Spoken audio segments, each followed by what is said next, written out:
Club dhidi ya Simba Sports Club, lakini pia habari wa bodi ya ligi kuu Tanzania.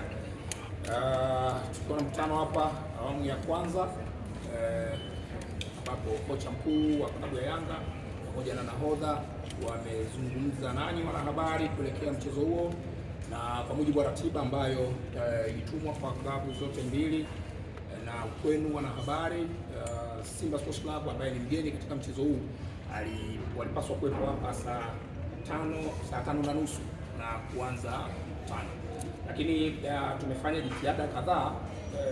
Bahati mbaya sana wahusika wamekuwa hawapatikani kwenye simu, kwa hiyo tunashindwa kuelewa changamoto hasa ni nini mpaka sasa hivi, lakini bado hawajafika kwenye eneo la mkutano, na kwa sababu hili ni jambo la kikanuni, ni jambo ambalo lina ratiba, na baada ya hapa kuna ratiba ya matukio mengine kuelekea huo mchezo. Hatuwezi kuendelea kuwepo hapa mpaka jioni, ndugu zangu wanahabari. Kwa hiyo nitumie fursa hii kusema rasmi kwamba tunamaliza mkutano wetu rasmi na kwamba taarifa nyingine zitatolewa hapo baadaye. Kwa hiyo kila kitu kiko sawa, na kwamba tumewakosa Simba Sports Club ili watueleze changamoto, kama kuna changamoto yoyote ambayo walikutana nayo huko njiani wakiwa wanakuja au la. Kwa hiyo tunaendelea kuwatafuta, tutakapojua nini changamoto tutawajuza kupitia kurasa zetu za mitandao ya kijamii na maeneo mengine. Anaruhusiwa kufanya mazoezi kwenye uwanja wa mchezo angalau mara moja kabla ya siku ya mchezo. Siku ya mchezo ni kesho, na leo ni tarehe 24, na kanuni ile inasema kwamba ni muda ule wa mchezo, ambapo kwa mujibu wa ratiba yetu mchezo utafanyika saa 11 jioni. Kwa hiyo saa 11 jioni ya leo ndio muda wa kikanuni wa timu mgeni kufanya mazoezi kwenye uwanja wa Benjamin Mkapa, lakini nimetumia neno wanaruhusiwa, halazimishi kwenda kufanya mazoezi. Baada ya hapa kuna kikao cha kitaalamu cha maandalizi ya mchezo. Kwenye kile kikao timu zote mbili zinakuwepo, na inawezekana uamuzi wa wao kwenda kufanya mazoezi au kutokwenda unaweza ukawa complicated. Kwa hiyo kwa sasa hivi hapa ninachoweza kusema ama kuwajuza wanahabari kwamba tuvute subira. Confirmation yote ikishafanyika basi tutashare kupitia kurasa zetu, na nitawaalika wanahabari kwa ajili ya kufanya coverage kwenye dakika 15 za mwanzo za mazoezi ya timu mgeni.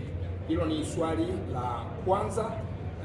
Swali la pili, swali amezungumzia swala la waamuzi. Jana tulitangaza waamuzi wa mchezo, waamuzi wanne kutoka Misri na mtathmini wa waamuzi kutoka nchini Somalia.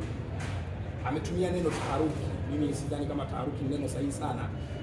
Ni vile watu ni habari ambayo kutokana na upekee wa mchezo wenyewe, upekee wa tukio lenyewe, na watu wameipokea vile vile kiupekee.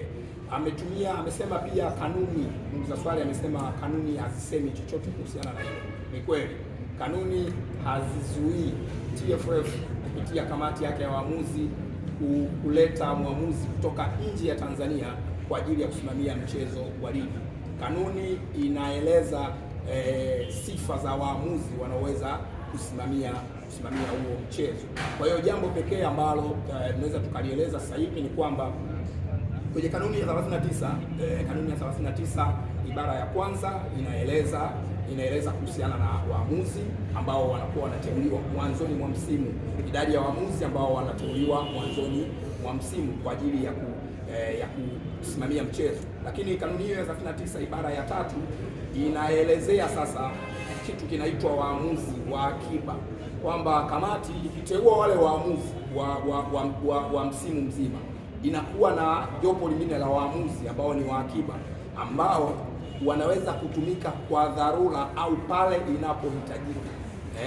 inapohitajika. Kwa hiyo ni kanuni ya 39 ibara ya 3 ambayo inaelezea hilo jambo, kwamba kutakuwa na waamuzi wa dharura.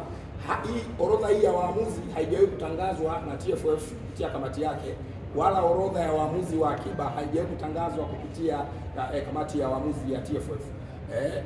Wanayo wenyewe wanaitumia, maana yake waamuzi wenyewe wanajifahamu, wale ambao wameteuliwa kuchezesha ligi msimu huu wenyewe wanajifahamu, na kwamba sasa tunakwenda kwenye mchezo huu waamuzi wametajwa. Kitu kingine ambacho